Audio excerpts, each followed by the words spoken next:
नमस्कार।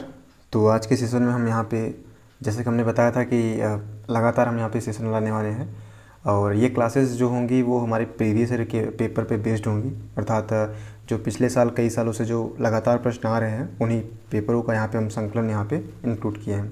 देखिए, पहली चीज़ क्या है कि पहली चीज़ ये है कि जब मैं पेपर सॉल्व कराता था तो किसी एक पार्टिकुलर थिंग को, किसी एक प्रश्न को पढ़ता था और उसका आंसर बताता था। ठीक है, तो उससे मुझे जहाँ तक मुझे लगा कि एक तो कॉन्सेप्ट हमारा वहाँ पे नहीं बन पाता। ठीक है, क्वेश्चन जो है कहीं से भी आ जाते थे।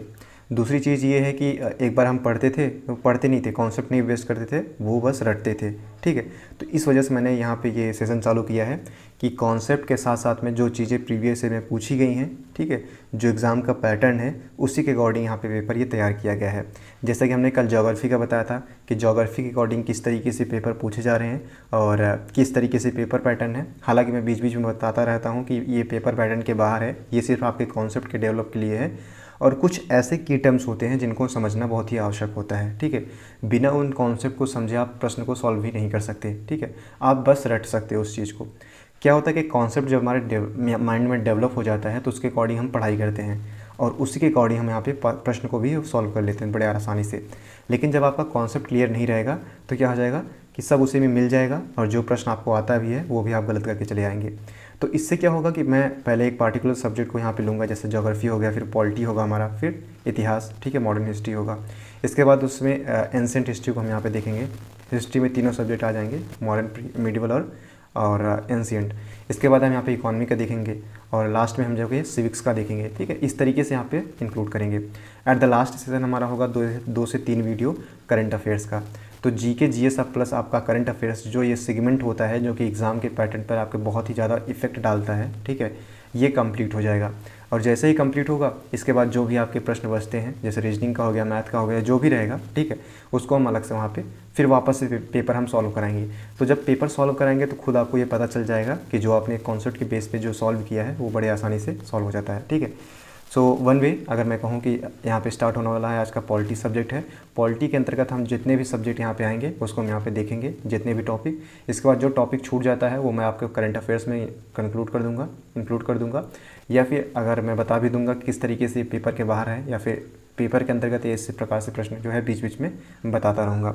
तो पहला जो सेगमेंट है हमारा वो धन विधेयक अर्थात मनी बिल से किस तरीके से प्रश्न जो है पूछे गए हैं उसको देख लेते हैं। मनी बिल को यहाँ पर बेसिकली यहाँ पे समझने का प्रयास करते हैं, फिर एट द लास्ट में देखेंगे कि कौन कौन से प्रश्न यहाँ पे बन सकते हैं। देखिए, संविधान के अनुच्छेद 110 में धन विधेयक को परिभाषित किया गया है। किसी विधेयक को धन विधेयक तब माना जाएगा यदि उसमें निम्नलिखित में से कोई एक या एक से अधिक इन सभी विषयों से जुड़े प्रावधान होंगे। वो कौन कौन से प्रावधान हैं? किसी कर को लगाया जाना अर्थात इम्पोजिशन, समाप्त किया जाना अर्थात एबोलिशन, परिवर्तित किया जाना अर्थात अल्टरेशन या विनियमित अर्थात रेगुलेट किया जाना। ये क्या है कि किसी विधेयक को धन विधेयक तब माना जाएगा यदि उसमें निम्नलिखित में से कोई एक या इससे अधिक जो है सभी विषयों से जुड़े प्रावधान होंगे। ठीक है, तो अगर किसी कर को लगाया जा रहा है या फिर समाप्त किया जा रहा है या परिवर्तित किया जा रहा है या फिर विनियमित या फिर रेगुलेट किया जा रहा है तो वो धन विधेयक के अंतर्गत आएगा। तो पहला प्रश्न जो आपका बन सकता है कि संविधान का अनुच्छेद 110 में जो है वो धन विधेयक को यहाँ पे परिभाषित किया गया है। पहला प्रश्न यहाँ से। इसी के अंतर्गत अगर बात किया जाए तो संविधान के अनुच्छेद 110 में देखिए दूसरा क्या था कि भारत सरकार द्वारा धन उधार लेने से संबंधित विधि का संशोधन या विनियमन भी धन विधेयक के अंतर्गत आता है। ठीक है, अगला जो पॉइंट आता है जो कि धन विधेयक को यहाँ पे परिभाषित करता है कि भारत की संचित निधि या आकस्मिकता निधि से निधि में धन जमा करना, उससे धन निकालना या उस धन के संरक्षण अर्थात कस्टडी से संबंधित प्रावधान, और भारत की संचित निधि अर्थात कंसोलिडेटेड फंड में से धन का विनियोग अर्थात एप्रोप्रिएशन करना, किसी व्यय को भारत की संचित निधि पर भरित या व्यय अर्थात चार्ज्ड एक्सपेंडिचर घोषित करना या फिर किसी ऐसे व्यय को रकम बढ़ाना, और भारत की संचित निधि या भारत के लोक लेखे अर्थात पब्लिक अकाउंट में कोई धन प्राप्त करना या संघ अथवा राज्य के लेखों को जांच से जुड़े विषय, ये सभी धन विधेयक के अंतर्गत आते हैं विषय। वहीं बात किया जाए तो अनुच्छेद 110 के अंतर्गत दूसरा क्लॉज जो है में स्पष्ट किया गया है कि कोई विधेयक केवल इस कारण धन विधेयक नहीं समझा जाएगा कि उसका संबंध किसी जुर्माने या अन्य आर्थिक दंडों के साथ है। ठीक है। अगर किसी भी विधेयक का जो है संबंध अगर जुर्माने से है या फिर आर्थिक दंड से है तो उसका मतलब वो नहीं है कि वो धन विधेयक ही होगा। उसका संबंध किन्हीं सेवा या फिर लाइसेंसों की फ़ीस के साथ है, या फिर उसका संबंध किसी स्थानीय प्राधिकारी अर्थात लोकल अथॉरिटी या फिर निकाय अर्थात बॉडी द्वारा स्थापित स्थानीय प्रयोजन के लिए कोई कर लगाने, हटाने अथवा परिवर्तित करने, अल्ट्रेशन या विनियमित करने रेगुलेशन से है। ठीक है। इसके बेस पर अगर देखा जाए और अनुच्छेद 110 के 3 के अंतर्गत स्पष्ट है कि धन विधेयक के संबंध में लोकसभा अध्यक्ष का निर्णय अंतिम होगा। ठीक है। दूसरा प्रश्न हमारा यहाँ से बनता है, तैयार होता है कि धन विधेयक के संबंध में लोकसभा अध्यक्ष का जो मत होगा वो अंतिम निर्णय होगा। ठीक है। 2 प्रश्न हो गए। तो जो आपके एग्जाम के पॉइंट ऑफ व्यू से है, कुछ यहाँ पे कॉन्सेप्ट डेवलप के लिए दिया गया है, तो मैं आपके एग्जाम के जो पॉइंट ऑफ व्यू से है वो मैं बताता चलूँगा। ठीक है। किसी विधेयक के धन विधेयक होने या ना होने के मामले में लोकसभा अध्यक्ष का निर्णय अंतिम होता है और इसे किसी भी न्यायालय में चुनौती नहीं दी जा सकती है। वही अनुच्छेद 117 में बताया गया है कि धन विधेयक राष्ट्रपति की सिफारिश से एवं सिर्फ लोकसभा में ही प्रस्तुत किया जा सकता है, राज्यसभा में नहीं। तो दूसरा प्रश्न है कि धन विधेयक कहाँ पर प्रस्तुत किया जा सकता है, लोकसभा, राज्यसभा, दोनों सदन में, या फिर इनमें से किसी सदन में नहीं। तो सिर्फ और सिर्फ लोकसभा में जो है क्या किया जा सकता है, लाया जा सकता है धन विधेयक को। और लोकसभा के अंतर्गत यहाँ पे ये बताया गया है कि लोकसभा अध्यक्ष का धन विधेयक पर जो निर्णय होगा वो अंतिम निर्णय है, इसको किसी भी न्यायालय में चुनौती नहीं दी जा सकती है। और 110 के अंतर्गत जो है क्या है कि धन विधेयक की परिभाषा को परिभाषित किया गया है। आई होप कि इसी प्रकार से अपना अगला प्रश्न देखते हैं कि यदि किसी कर को कम करने या हटाने के लिए किसी विधि में संशोधन किया जाना हो तो ऐसे मामले में राष्ट्रपति की सिफारिश की ज़रूरत नहीं है। ठीक है। यदि किसी कर को कम करने या हटाने के लिए किसी विधि में संशोधन किया जाना हो, तो अगर कर में संशोधन किया जाना हो तो उस पर राष्ट्रपति की अनुमति जरूरी नहीं है। ठीक है। धन विधेयक के संबंध में महत्वपूर्ण तथ्य यह है कि सभी धन विधेयक सरकारी विधेयक होते हैं और इसका अर्थ है कि धन विधेयक किसी मंत्री द्वारा ही प्रस्तुत किया जा सकता है, अन्य सदस्य के द्वारा नहीं। ठीक है। तीसरा प्रश्न जो है कि धन विधेयक किसी भी मंत्री के द्वारा प्रस्तुत किया जा सकता है, मंत्री के अलावा कोई भी सदस्य यहाँ पे प्रस्तुत नहीं कर सकता है। क्यों? क्योंकि धन विधेयक क्या है, एक सरकारी दस्तावेज है, सरकारी विधेयक है। इसी से संबंधित कुछ और भी प्रश्न देख लेते हैं, जैसे कि धन विधेयक के मामले में राज्यसभा की शक्तियाँ अत्यंत सीमित हैं। ठीक है। साथ ही साथ में जहाँ साधारण विधेयकों के मामले में राज्यसभा को शक्ति है कि वह उन्हें संशोधित भी कर सकती है और खारिज भी, वही धन विधेयक को न तो संशोधित कर सकती है और न ही खारिज। ठीक है। राज्यसभा जो है धन विधेयक को ना ही खारिज कर सकती है और ना ही संशोधित कर सकती है। ठीक है। उसको सिर्फ 14 दिनों तक अपने पास में रख सकती है। 14 दिनों तक अगर वो हस्ताक्षर नहीं करती है तो लोकसभा जो है यहाँ पर उसको ले लेगी और यह राज्यसभा के द्वारा पारित माना जाएगा। यदि वह अधिक से अधिक इतना ही कर सकती है कि धन विधेयक में संशोधन के लिए सिफारिश करे, लेकिन इस सिफारिश को लोकसभा जो है मानने के लिए बाध्य नहीं है। ठीक है। इसके लिए उसके पास अधिकतम 14 दिनों का समय होता है। यदि वह 14 दिनों के भीतर विधेयक वापस नहीं लौटाती है तो मान लिया जाता है कि विधेयक उसी रूप में पारित हो गया है जिस रूप में लोकसभा ने उसे पारित किया था। इसी प्रकार अगर बात किया जाए तो इसी तरह यदि राज्यसभा उस विधेयक को पारित कर देती है तो भी लोकसभा द्वारा पारित मूल विधेयक कानून बन जाएगा। यदि राज्यसभा धन विधेयक से संतुष्ट नहीं है तो और 14 दिनों के भीतर संशोधन से संबंधित सिफारिश कर देती है तो लोकसभा के पास निम्न 3 विकल्प होंगे। क्या विकल्प होंगे? या तो वह सभी सिफारिशों को स्वीकार कर सकती है, और या तो वह सभी सिफारिशों को खारिज कर सकती है, या वह कुछ सिफारिशों को स्वीकार कर सकती है और कुछ को खारिज कर सकती है। ये पूर्णतः जो है लोकसभा के ऊपर डिपेंड करता है। इसी प्रकार अगला देखें तो यदि लोकसभा सभी सिफारिशों को खारिज कर देती है तो समझा जाता है कि लोकसभा द्वारा पारित मूल विधेयक 2 सदनों में पारित कर दिया गया है। यदि लोकसभा सभी या कुछ सिफारिशों को स्वीकार कर लेती है तो समझा जाता है कि दोनों सदनों में संशोधित विधेयक को स्वीकार कर लिया गया है। इस तरीके से अगर देखा जाए तो यहाँ पर धन विधेयक के संबंध में राज्यसभा की शक्तियाँ जो है वो सीमित है। ठीक है। सीमित यहाँ पे कहा जाए एक तरीके से कि उसकी कोई शक्तियाँ नहीं है। ठीक है।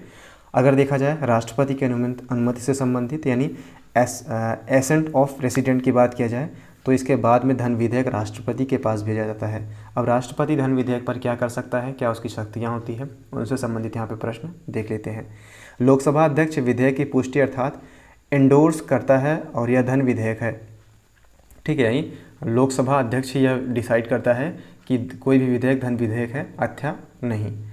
अनुच्छेद 111 के तहत धन विधेयक के मामले में राष्ट्रपति को यह अधिकार नहीं है कि वह उसे संसद को पुनर्विचार के लिए लौटा सके। ठीक है, तो यानी राष्ट्रपति उसे पुनर्विचार के लिए लौटा नहीं सकती। अब देखते हैं कि राष्ट्रपति के पास कौन कौन से विकल्प मौजूद होते हैं। तो राष्ट्रपति के पास मूलतः दो विकल्प मौजूद होते हैं। पहला यह है कि वह उस पर स्वीकृति दे दे और दूसरा कि वह उस विधेयक को रोक ले अपने पास। ठीक है, जिसे पॉकेट वीटो के नाम से भी जाना जाता है। आमतौर पर राष्ट्रपति विधेयक पर स्वीकृति दे देता है क्योंकि धन विधेयक पेश करने से पहले अनुच्छेद 117 के तहत उसकी सहमति ली जा चुकी होती है। ठीक है, तो इस तरह से यहाँ पे धन विधेयक को अगर देखा जाए तो एक शक्ति यहाँ पे संचालित करती है जो कि लोकसभा है। अब अगला जो हमारा टॉपिक होगा वो फाइनेंशियल बिल होगा, अर्थात वित्तीय विधेयक से संबंधित जो भी प्रश्न पूछे गए हैं या फिर पूछे जाने की संभावना है उसको देखेंगे। चलिए देखते हैं। देखिए, वे सभी विधेयक जिनका संबंध वित्त से जुड़े मामलों से होता है वित्तीय विधेयक कहलाते हैं।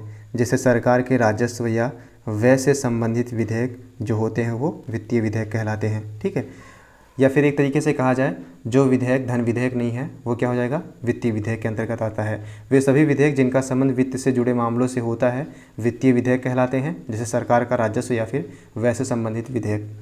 किसी कर को लगाना या फिर उनमें परिवर्तन करना आदि वित्तीय विधेयकों के सामान्य विषय हैं। हर धन विधेयक वित्तीय विधेयक होता है। इस बात को ध्यान रखिएगा कि हर धन विधेयक क्या होता है, वित्तीय विधेयक होता है, किंतु यह हर वित्तीय विधेयक धन विधेयक नहीं होता। ठीक है, इस पर यहाँ पे देख लीजिएगा, ध्यान से समझिएगा कि हर धन विधेयक क्या होता है, हर धन विधेयक वित्तीय विधेयक होता है, जबकि हर वित्तीय विधेयक धन विधेयक नहीं होता है। इस बात को यहाँ पे ध्यान दीजिएगा। इसी प्रकार से अगला बात करें तो वित्तीय मामलों के विभिन्न पहलुओं को ध्यान में रखते हुए संविधान में वित्तीय विधेयकों को 3 वर्गों में बांटा जा सकता है। पहला है धन विधेयक अनुच्छेद 110 से संबंधित, वित्तीय विधेयक प्रकार 1 जो कि अनुच्छेद 117(1) से संबंधित है, और वित्तीय विधेयक प्रकार 2 टाइप 2 में अगर हम देखेंगे तो 117 क्लॉज 3 से संबंधित विधेयक है। अब क्लॉज फर्स्ट की बात करते हैं, यानी 117 का क्लॉज फर्स्ट। तो देखिए, ये वे विधेयक होते हैं जिसमें अनुच्छेद 110 में वर्णित विषय तो शामिल हैं ही, और साथ में कुछ ऐसे भी विषय शामिल होते हैं जो अनुच्छेद 110 की परिधि से बाहर हैं। वित्तीय विधेयक प्रकार 1 में 2 मामलों में धन विधेयक के समान होता है। यह भी धन विधेयक की तरह लोकसभा में ही पेश किया जा सकता है और इसको भी धन विधेयक की तरह राष्ट्रपति की सिफारिश से ही पेश किया जा सकता है। इसी से संबंधित अन्य तथ्यों की अगर बात किया जाए तो राज्यसभा को इस विधेयक के मामले में पर्याप्त शक्तियां दी गई हैं, अर्थात वह इसमें संशोधन भी कर सकती है और इसे खारिज भी कर सकती है। यदि दोनों सदन एक दूसरे की राय से सहमत ना हो और उनके मध्य गतिरोध उत्पन्न हो जाए तो अनुच्छेद 108 के तहत संयुक्त बैठक का प्रावधान लागू होता है। दोनों सदनों से अलग अलग या संयुक्त बैठक द्वारा पारित किए जाने के बाद वित्तीय विधेयक राष्ट्रपति के पास भेजा जाता है। इसी प्रकार से अगर देखा जाए तो राज्यसभा को इस विधेयक के मामले में पर्याप्त शक्तियां दी गई हैं, अर्थात वह इसमें संशोधन भी कर सकती है, जिसको हमने अभी देखा है। देखिए, दोनों सदनों के अलग अलग संयुक्त या बैठक द्वारा पारित किए जाने के बाद विपरीत वित्तीय विधेयक राष्ट्रपति के पास भेजा जाता है। इसके संबंध में राष्ट्रपति के पास 3 विकल्प होते हैं। वह विधेयक को स्वीकृति भी दे सकता है, रोक भी सकता है, और चाहे तो संसद को कुछ सुझावों के साथ पुनर्विचार के लिए वापस भी भेज सकता है। वहीं अगर बात किया जाए कि टाइप 2 की, तो इस वर्ग में 117 की 3 में जो आते हैं, इस वर्ग में विधेयक शामिल हैं, वे विधेयक शामिल हैं जिनकी चर्चा अनुच्छेद 117 के क्लॉज 3 में की गई है। इन विधेयकों में भारत की संचित निधि पर भारित खर्चों से जुड़े उपबंध होते हैं, ठीक है, जिसमें वेतन भत्ते भी शामिल होते हैं, लेकिन ऐसा कोई भी विषय शामिल नहीं होता है जिसका संबंध अनुच्छेद 110 में शामिल विषयों से है। ऐसे विधेयकों को किसी भी सदन में शुरू किया जा सकता है और इसके लिए राष्ट्रपति की पूर्व अनुमति की आवश्यकता नहीं होती है। इससे संबंधित अगर अन्य तथ्यों की बात किया जाए तो इन्हें दोनों सदनों से पारित कराया जाना जरूरी होता है और दोनों सदनों में गतिरोध होने की दशा में संयुक्त बैठक भी बुलाई जा सकती है। राष्ट्रपति के पास भी इन विधेयकों के संबंध में स्वीकृति देने, रोक लेने तथा पुनर्विचार हेतु वापस भेजने के तीनों विकल्प उपलब्ध होते हैं। इसी से संबंधित अन्य तथ्यों की बात किया जाए तो ऐसे विधेयकों के संबंध में एक बात विशेष महत्व की है कि इन्हें किसी भी सदन में जब चाहे शुरू किया जा सकता है, किंतु जब सदन उस पर विचार करना या फिर उसे पारित करना चाहता है तो उससे पहले ही राष्ट्रपति की सिफारिश लेना जरूरी होता है। यह सिफारिश दोनों सदनों से लेनी होती है। अब यहाँ पे हमारा धन विधेयक और वित्तीय विधेयक समाप्त होता है। अगला जो टॉपिक होगा हमारा वो अगला टॉपिक है संविधान संशोधन विधेयकों के प्रकार से संबंधित जो भी प्रश्न पूछे गए हैं उनको देख लेने का प्रयास एक बार कर लेते हैं। चलिए देखते हैं यहाँ पे कि अनुच्छेद 368 में संविधान संशोधन को 2 वर्गों में बांटा जा सकता है। पहला, संसद के दोनों सदनों के विशेष बहुमत के आधार पर पारित होने वाले संशोधन विधेयक। जिन उपबंधों का संबंध भारत के संघीय ढांचे से है उन्हें छोड़कर सभी उपबंधों का संशोधन विशेष बहुमत के आधार पर होता है। ठीक है, यानी संघीय ढांचे को अगर छोड़ दिया जाए तो जितने भी शेष सभी जो उपबंध है वो संविधान संशोधन विशेष बहुमत के आधार पर आते हैं। ठीक है, तो जिन उपबंधों का संबंध भारत के संघीय ढांचे से है उन्हें छोड़कर शेष सभी उपबंध का संशोधन विशेष बहुमत के आधार पर होता है। विशेष बहुमत में संशोधन विधेयक को सदन की कुल संख्या का बहुमत के समर्थन हासिल होना जरूरी होता है। साथ ही इसके अलावा प्रत्येक सदन में उस विधेयक को उपस्थित तथा मतदान करने वाले सदस्यों में कम से कम 2/3 समर्थन प्राप्त होता है। 2/3 समर्थन मतलब विशेष बहुमत। ठीक है, तो यहाँ पे आपका प्रश्न बन सकता है कि विशेष बहुमत पाने के लिए न्यूनतम कितनी संख्या होनी चाहिए।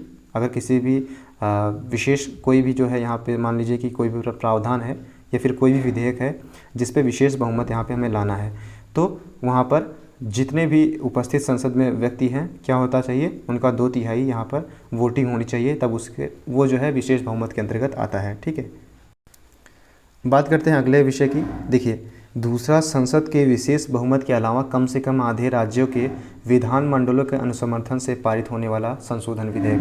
देखिए, संघात्मक ढांचे से जुड़े उपबंधों का संशोधन करने के लिए अत्यंत कठिन प्रक्रिया बनाई गई है। इसमें शामिल उपबंधों में राष्ट्रपति के निर्वाचन से जुड़े प्रावधान, संघ और राज्यों के मध्य विधायी शक्तियों के वितरण से जुड़े प्रावधान तथा अनुच्छेद 368 में वर्णित प्रावधान शामिल हैं। वहीं बात किया जाए तो अनुच्छेद 368 का क्लॉज 2 में बताया गया है कि ऐसे प्रावधानों से जुड़े संविधान संशोधन विधेयक को दोनों सदनों में विशेष बहुमत द्वारा पारित कराया जाना आवश्यक होता है। साथ ही बात किया जाए तो इसके अलावा विशेष बहुमत द्वारा पारित होने के पश्चात कम से कम आधे राज्यों के विधानमंडलों द्वारा इस आशय का संकल्प अर्थात रिजोल्यूशन पारित करके उसे अनुसमर्थन अर्थात रेटिफिकेशन कर दिया जाता है। अब बात कर लेते हैं यहाँ पे प्रमुख संविधान संशोधन अधिनियम से संबंधित जो प्रश्न यहाँ पे पूछे गए हैं। देखिए, पहला संविधान संशोधन 1951 में हुआ था।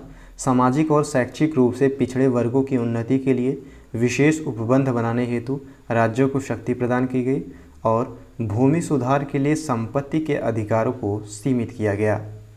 साथ ही साथ भूमि सुधार एवं न्यायिक समीक्षा से जुड़े अन्य कानूनों को 9वीं अनुसूची में शामिल किया गया और विचार एवं अभिव्यक्ति की स्वतंत्रता से युक्ति युक्त निर्बंधन के लिए 3 प्रमुख कारणों को जोड़ा गया। पहला, लोक व्यवस्था, विदेशी राज्यों के साथ मित्रवत संबंध तथा किसी अपराध के लिए भड़काना। इसके अलावा राज्य द्वारा किसी व्यापार या फिर व्यवसाय को राष्ट्रीयकरण को केवल इस आधार पर अवैध घोषित नहीं किया जा सकता है कि राज्य नागरिकों के व्यापार या फिर व्यवसाय के अधिकारों का उल्लंघन करता है। इसके बाद जो हमारा इम्पॉर्टेंट है वो है 7वां संविधान संशोधन जो कि 1956 में आया था। इस संशोधन में राज्यों के 4 वर्गों की समाप्ति की गई जो पहले भाग क, भाग ख, भाग ग और भाग घ के रूप में विभाजित थे। केंद्र शासित प्रदेशों में उच्च न्यायालयों के न्याय क्षेत्र का विस्तार किया गया और 2 या उससे अधिक राज्यों के बीच सामूहिक न्यायालय की स्थापना की व्यवस्था की गई और उच्च न्यायालय में अतिरिक्त न्यायाधीश एवं कार्यकारी न्यायाधीश की नियुक्ति की व्यवस्था भी की गई थी। इसी प्रकार से हमारा अगला संविधान संशोधन है 11वां संविधान संशोधन। इसमें उपराष्ट्रपति की निर्वाचन प्रणाली में परिवर्तन किया गया तथा संसद के दोनों सदनों की संयुक्त बैठक के बजाय निर्वाचन मंडल की व्यवस्था की गई। यह उपबंध किया गया कि राष्ट्रपति या उपराष्ट्रपति के निर्वाचन को निर्वाचक मंडल में रिक्तता के आधार पर चुनौती नहीं दी जा सकती। इसी प्रकार से अगला बात करें तो 15वां संविधान संशोधन 1963 में किया गया। उच्च न्यायालय के न्यायाधीशों को सेवानिवृत्ति की उम्र 60 वर्ष से बढ़ाकर 62 वर्ष करने का प्रावधान किया गया। ये इंपॉर्टेंट तथ्य है, ठीक है। उच्च न्यायालय के सेवानिवृत्त न्यायाधीश उसी उच्च न्यायालय में कार्यकारी न्यायाधीश के रूप में नियुक्ति की व्यवस्था का प्रावधान भी किया गया। इसके साथ ही साथ अगर बात किया जाए तो एक उच्च न्यायालय से दूसरे उच्च न्यायालय में स्थानांतरण पर न्यायाधीशों को क्षतिपूर्ति भत्तों का भुगतान किए जाने की व्यवस्था भी की गई। इसके साथ ही साथ उच्च न्यायालय के सेवानिवृत्त न्यायाधीशों की उच्चतम न्यायालय में अस्थायी न्यायाधीश के रूप में नियुक्ति की व्यवस्था भी की गई थी। और उच्चतम एवं उच्च न्यायालय के न्यायाधीश की उम्र के निर्धारण हेतु प्रक्रिया की व्यवस्था भी की गई। बात कर लेते हैं 16वां संविधान संशोधन 1963 की। तो राज्यों को वाक एवं अभिव्यक्ति की स्वतंत्रता, राष्ट्र की संप्रभुता और अखंडता के हित में युक्तियुक्त प्रतिबंध लगाने की शक्ति प्रदान की गई। ये काफ़ी इंपॉर्टेंट है। अगला है तीसरी अनुसूची में संशोधन द्वारा विधानमंडल के निर्वाचन में भाग लेने वाले अभ्यर्थियों, विधानमंडल के सदस्यों, मंत्रियों, न्यायाधीशों और भारत के नियंत्रक और महालेखा परीक्षक द्वारा ली जाने वाली शपथ या प्रतिज्ञान के प्रारूप में संप्रभुता और अखंडता को शामिल किया गया। संप्रभुता और अखंडता को शामिल किया गया, इंपॉर्टेंट है। इसी प्रकार से हम बात कर लेते हैं 24वां संविधान संशोधन 1971 का। देखिए, संसद को यह अधिकार दिया गया कि वह संविधान के किसी भी हिस्से को संशोधन कर सकती है, चाहे वह मूल अधिकार ही हो, ठीक है। इंदिरा गांधी सरकार थी। 24वां संविधान संशोधन के अंतर्गत 1971 में यह प्रावधान किया गया कि संसद को यह अधिकार दिया गया कि वह संविधान के किसी भी हिस्से का संशोधन कर सकती है, फिर चाहे वह मूल अधिकार ही क्यों न हो। अगला जो हमारा है वो है 38वां संविधान संशोधन 1975। तो राष्ट्रपति द्वारा आपातकाल की घोषणा का निर्णय अंतिम और निर्णायक होगा और इसके अंतर्गत किसी भी आधार पर किसी भी अदालत में पूछताछ नहीं की जाएगी।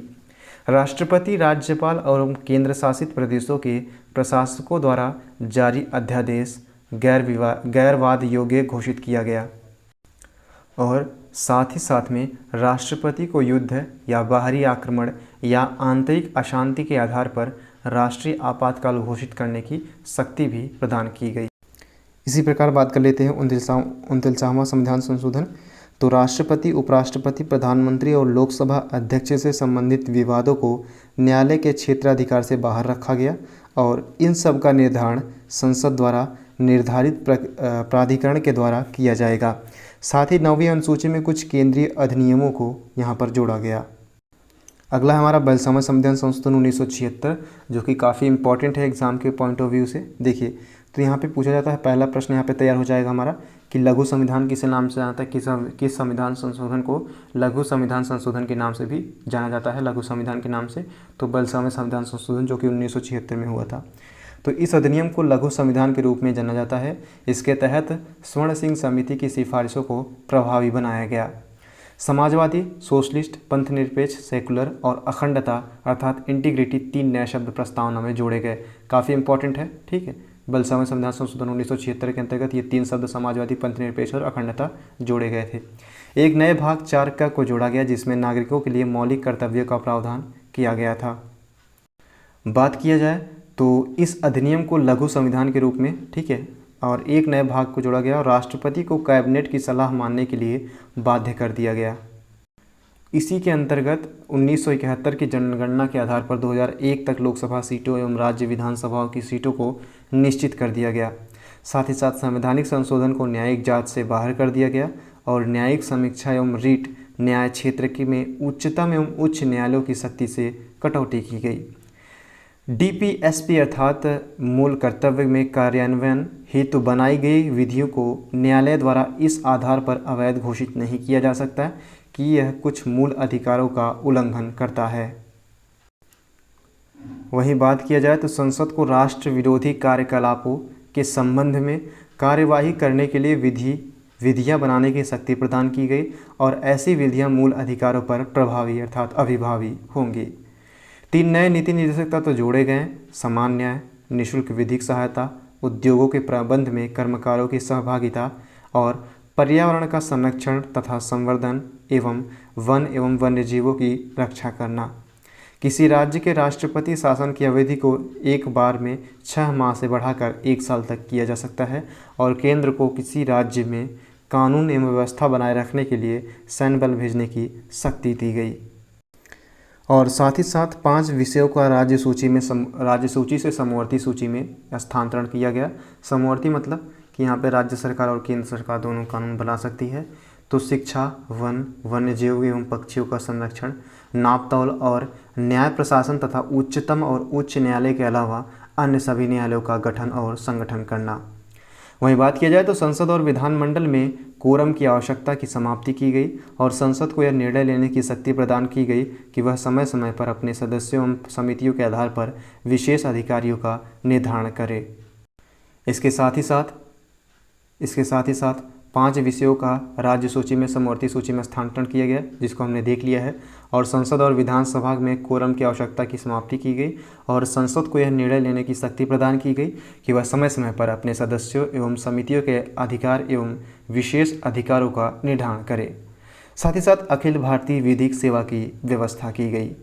अब बात कर लेते हैं बेहद इंपॉर्टेंट, जो कि 42वां संविधान संशोधन के बाद 44वां संविधान संशोधन 1978 की बात कर लेते हैं। यहाँ पे देखिए, 44वां संविधान संशोधन के अंतर्गत लोकसभा एवं राज्य विधानमंडल के कार्यकाल को पूर्ववत रखा गया तथा संसद एवं राज्य विधानमंडल में कोरम के उपबंध को पूर्ववत रखा गया। संसद एवं राज्य विधानमंडल की कार्यवाही की रिपोर्ट के समाचार पत्र में प्रकाशन के लिए संवैधानिक संरक्षण प्रदान किया गया और साथ ही साथ कैबिनेट की सलाह को पुनर्विचार के लिए एक बार वापस भेजने की राष्ट्रपति को शक्ति प्रदान की गई, परंतु पुनर्विचार के बाद वह बाध्यकारी बनाया गया। इसके साथ ही साथ अगर बात किया जाए तो अध्यादेश जारी करने में राष्ट्रपति, राज्यपाल एवं प्रशासक की अंतिम संतुष्टि वाले उपबंध को समाप्त किया गया। वहीं उच्चतम न्यायालय एवं उच्च न्यायालय की कुल शक्तियों को फिर से प्रदान किया गया और राष्ट्रीय आपात के संदर्भ में आंतरिक अशांति शब्द को स्थान पर सशस्त्र विद्रोह का शब्द रखा गया। वहीं राष्ट्रपति के लिए यह व्यवस्था बनाई गई कि वह केवल कैबिनेट की लिखित सिफारिश पर ही आपातकाल का घोषणा कर सकता है। इसके साथ ही साथ अगर अन्य तथ्यों की बात किया जाए तो राष्ट्रीय आपात और राष्ट्रपति शासन के मुद्दों पर सुरक्षा की दृष्टि से कुछ और अन्य व्यवस्थाएं की गई। मूल अधिकारों की सूची से संपत्ति का अधिकार समाप्त किया गया और यह केवल विधिक अधिकार बनाया गया। इसके अलावा यह जोड़ा गया कि अनुच्छेद 20 और 21 द्वारा प्रदत्त मूल अधिकारों को राष्ट्रीय आपातकाल में निलंबित नहीं किया जा सकता है। 44वें संविधान संशोधन के अंतर्गत ही किया गया था। इसको आप यहाँ पर नोट डाउन कर सकते हैं। उस उपबंध को हटाया गया जिसने न्यायालय की राष्ट्रपति, उपराष्ट्रपति, प्रधानमंत्री और लोकसभा अध्यक्ष के निर्वाचन संबंधी विवाद मामलों पर निर्णय देने की शक्ति को छीन ली थी। वहीं बात करते हैं अगले संविधान संशोधन की, 69वां संविधान संशोधन 1991 की। तो केंद्र शासित प्रदेश दिल्ली को विशेष दर्जा देते हुए राष्ट्रीय राजधानी क्षेत्र दिल्ली बनाया गया। राजधानी क्षेत्र यहाँ पे दिल्ली बना दिया गया 1991 में। इस संविधान संशोधन में दिल्ली के लिए 70 सदस्य वाली विधानसभा एवं 7 सदस्यीय मंत्रिपरिषद की व्यवस्था की गई। केंद्र शासित बना करके इसे क्या बनाया गया, 70 सदस्य वाली विधानसभा एवं 7 सदस्यीय मंत्रिपरिषद की व्यवस्था भी 44वें संविधान संशोधन के माध्यम से की गई। अब बात कर लेते हैं 73वां संविधान संशोधन अधिनियम 1992। इसमें पंचायती राज संस्थाओं को संवैधानिक स्थिति एवं सुरक्षा प्रदान की गई। काफ़ी इंपॉर्टेंट है, ठीक है। पंचायती राज व्यवस्था इसी के अंतर्गत जोड़ा गया था 1992 में, ठीक है। इसको आप याद रखिएगा एग्जाम के पॉइंट ऑफ व्यू से। और इसके लिए संशोधन में नया भाग 9 जोड़ा गया जिसे पंचायत नाम से जाना जाता है। इस संविधान संशोधन द्वारा संविधान में 11वीं अनुसूची जोड़ी गई और इसके तहत पंचायतों के 29 विषयों को जोड़ा गया। इसी के साथ साथ शहरी स्थानीय निकायों को संवैधानिक स्थिति एवं सुरक्षा प्रदान की गई और इस उद्देश्य के लिए संशोधन में नया भाग 9A जोड़ा गया जिसे नगरपालिका नाम दिया गया और इसी संविधान संशोधन द्वारा संविधान की 12वीं अनुसूची जोड़ी गई जिसके अंतर्गत नगरपालिकाओं को 18 विषय जोड़े गए। इसी प्रकार बात कर लेते हैं अगला संविधान संशोधन जो कि 80वां संविधान संशोधन है। तो केंद्र एवं राज्यों के बीच राजस्व के बंटवारे की वैकल्पिक व्यवस्था की गई 80वें संविधान संशोधन 1999 के तहत और इस व्यवस्था के 10वें वित्त आयोग की सिफारिशों को आधार पर की गई थी, ठीक है। यह व्यवस्था जो है वो 10वें वित्त आयोग के सिफारिशों के आधार पर किया गया था। वित्त आयोग ने सिफारिश में केंद्रीय करों एवं शुल्कों से प्राप्त कुल आय का 29% राज्यों के बीच बांटने की बात कही थी। अगला हमारा है 66वां संविधान संशोधन, जो कि आपके एग्जाम के पॉइंट ऑफ व्यू से काफ़ी इंपॉर्टेंट है। प्रारंभिक शिक्षा को मूल अधिकार बनाया गया, सबसे फर्स्ट थिंग, जो कि एग्जाम में आपको डेफिनेटली पूछा जाएगा और पूछा भी गया है। नया संविधान संशोधन 21A में घोषणा की गई कि राज्य को 6 से 14 वर्ष तक के बच्चों के लिए निःशुल्क एवं प्रारंभिक शिक्षा की व्यवस्था करनी चाहिए। और निदेशक तत्वों में अनुच्छेद 45 को बदला गया। इसमें कहा गया कि राज्य सभी बच्चों को 6 वर्ष की आयु पूरी किए जाने तक निःशुल्क एवं अनिवार्य शिक्षा देने के लिए प्रावधान करेगा। साथ ही साथ में 51A के तहत एक नया मूल कर्तव्य 51A सब क्लॉज के जोड़ा गया, जिसके तहत यह हर भारतीय नागरिक का यह कर्तव्य होगा कि वह अपने बच्चे को, चाहे वह उसके माता पिता हों अथवा अभिभावक, 6 से 14 वर्ष की उम्र तक एक शिक्षा का अवसर प्रदान करेगा। अगला हमारा है 90वां संविधान संशोधन 89 अमेंडमेंट, जो कि 2003 में हुआ था। तो इस संविधान संशोधन अधिनियम द्वारा राष्ट्रीय अनुसूचित जाति एवं जनजाति आयोग के 2 वर्गों में बांट दिया गया। अब इसके नाम क्रमशः राष्ट्रीय अनुसूचित जाति आयोग अर्थात अनुच्छेद 338 एवं राष्ट्रीय अनुसूचित जनजाति आयोग अर्थात अनुच्छेद 338A होंगे। दोनों ही आयोगों में एक अध्यक्ष, एक उपाध्यक्ष और तथा 3 अन्य सदस्य होंगे और इसकी नियुक्ति जो है वो राष्ट्रपति के द्वारा की जाएगी। बात करते हैं 91वां संविधान संशोधन अधिनियम 2003 के अंतर्गत। तो केंद्रीय मंत्रिपरिषद में प्रधानमंत्री समेत मंत्रियों की अधिकतम संख्या लोकसभा की कुल सदस्य संख्या का 15% से अधिक नहीं होगी। इसका प्रावधान अनुच्छेद 75(1)A में किया गया। साथ ही साथ संविधान संशोधन अधिनियम द्वारा मंत्रिपरिषद के आकार को निश्चित कर दिया गया और इसके उद्देश्य दल बदल करने वाले को लोक पद धारण करने से रोकना और दल बदल कानून को मजबूती प्रदान करना है। वहीं संसद के किसी भी सदन के सदस्य को यदि दल बदल के आधार पर अयोग्य करार दिया जाता है तो ऐसा सदस्य मंत्री पद के लिए भी अयोग्य हो जाएगा। अगला संविधान संशोधन की बात करते हैं, जो कि 101वां संविधान संशोधन है, जिसमें GST का प्रावधान किया गया था। ठीक है, ये करंट अफेयर से भी है तो इसमें पूछे जाने की संभावना बिल्कुल है। 2016 में जो है 101वां संविधान संशोधन किया गया। देखिए, केंद्रीय वस्तु एवं सेवा कर अधिनियम CGST एक्ट के अध्याय 18 में GST प्रशासन अर्थात GST रेजिम के अंतर्गत विवाद समाधान हेतु अपीली और समीक्षा तंत्र की व्यवस्था अर्थात अपील एंड रिव्यू मैकेनिज्म किया गया। केंद्रीय वस्तु एवं सेवा कर को अधिनियम की धारा 109 और केंद्रीय सरकार को यह शक्ति प्रदान करती है कि वह परिषद की सिफारिश पर अधिसूचना जारी करेगा। वहीं सिफारिश में विनिर्दिष्ट तारीख से प्रभावी बनाते हुए वस्तु एवं सेवा कर अपील के रूप में पारित किए गए और आदेशों के विरुद्ध अपीलों की सुनवाई करेगा। वहीं बात किया जाए तो संविधान में एक नया अनुच्छेद 279A जोड़कर GST परिषद के गठन का प्रावधान किया गया और साथ ही साथ GST परिषद का अध्यक्ष केंद्रीय वित्त मंत्री होता है तथा केंद्रीय राज्य मंत्री अर्थात वित्त राजस्व के प्रभारी एवं राज्यों के वित्त या कर मंत्री या वे जिन्हें राज्य नामित करे सदस्य के रूप में शामिल होते हैं। बात करते हैं 103वां संविधान संशोधन, जो कि 2019 में हुआ है। ठीक है, उसको समझने का प्रयास करते हैं। बात किया जाए इसके अंतर्गत तो इस संशोधन के तहत आर्थिक रूप से कमजोर वर्गों को आरक्षण देने के लिए अनुच्छेद 15 तथा अनुच्छेद 16 में संशोधन किया गया। बात किया जाए तो अनुच्छेद 15 की सभी नागरिकों को समानता का अधिकार देता है, जहां पर 15A के अनुसार राज्य किसी भी नागरिक के विरुद्ध धर्म, मूल वंश, जाति, लिंग, जन्मस्थान या इनमें से किसी के आधार पर कोई अंतर नहीं करेगा। वहीं बात किया जाए तो अनुच्छेद 15(4) एवं 15(5) में संविधान सामाजिक एवं शैक्षणिक दृष्टि से पिछड़े वर्गों के या अनुसूचित जाति एवं जनजाति के लिए विशेष उपबंध की व्यवस्था भी किया जाएगा। लेकिन यहाँ कहीं भी आर्थिक शब्द का इस्तेमाल नहीं किया गया है, इसलिए आर्थिक रूप से कमज़ोर वर्गों को आरक्षण देने के लिए सरकार ने इस अनुच्छेद में आर्थिक रूप से कमज़ोर शब्द जोड़ने के लिए संविधान संशोधन किया। अनुच्छेद 16 सरकारी नौकरियों और सेवाओं में समान अवसर प्रदान करने की बात करता है, लेकिन 16(4), 16(4)A, 16(4)B तथा अनुच्छेद 16(5) में राज्य को अधिकार दिया गया कि वह पिछड़े हुए नागरिकों को किन्हीं वर्गों को सरकारी नौकरियों में आरक्षण दे सकता है। साथ ही साथ यहाँ यहाँ भी आर्थिक शब्द का जिक्र कहीं नहीं है, इसलिए सरकार ने आर्थिक रूप से कमज़ोर वर्गों को आरक्षण देने के लिए संविधान में इन्हें 2 अनुच्छेदों 15 और अनुच्छेद 16 में संशोधन किया। अब आइए बात कर लेते हैं इसमें संसद में विधि निर्माण की प्रक्रिया किस तरीके से होती है, जिसके अंतर्गत हम परिचय देखेंगे, विधेयकों का वर्गीकरण और विधि निर्माण की प्रक्रिया के बारे में समझने का प्रयास करेंगे। तो संविधान में अनुच्छेद 107 से 111 तक के समूह को विधायिकी प्रक्रिया अर्थात लेजिस्लेटिव प्रोसीजर कहा गया। इस अनुच्छेदों में विधि निर्माण की प्रक्रिया का उल्लेख संक्षेप में किया गया है और संसद के दोनों सदनों के पास अधिकार है कि वह संविधान के अधीन रहते हुए अपने लिए कार्यवाही के नियम स्वयं बनाए। वहीं संसद का सबसे प्रमुख कार्य कानून बनाना होता है। वहीं अगर बात किया जाए तो कोई भी कानून शुरुआत में विधेयक होता है अर्थात बिल होता है, और जब वह विधेयक संसद के दोनों सदनों द्वारा अपेक्षित बहुमत से पारित कर दिया जाता है और राष्ट्रपति उस पर सहमति प्रदान कर देते हैं तो विधेयक जो है वो अधिनियम अर्थात एक्ट बन जाता है। इस अधिनियम को ही बोलचाल में कानून अर्थात लॉ कहते हैं।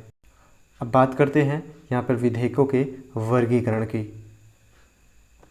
देखिए इसके अंतर्गत क्या होता है कि विधि निर्माण की प्रक्रिया के अनुसार भारतीय संसद में पेश किए जाने वाले विधेयक को 4 वर्गों में बांटा जा सकता है, जिसके अंतर्गत पहला विधेयक है ऑर्डिनरी बिल, ठीक है, साधारण विधेयक जिसे हम कहते हैं।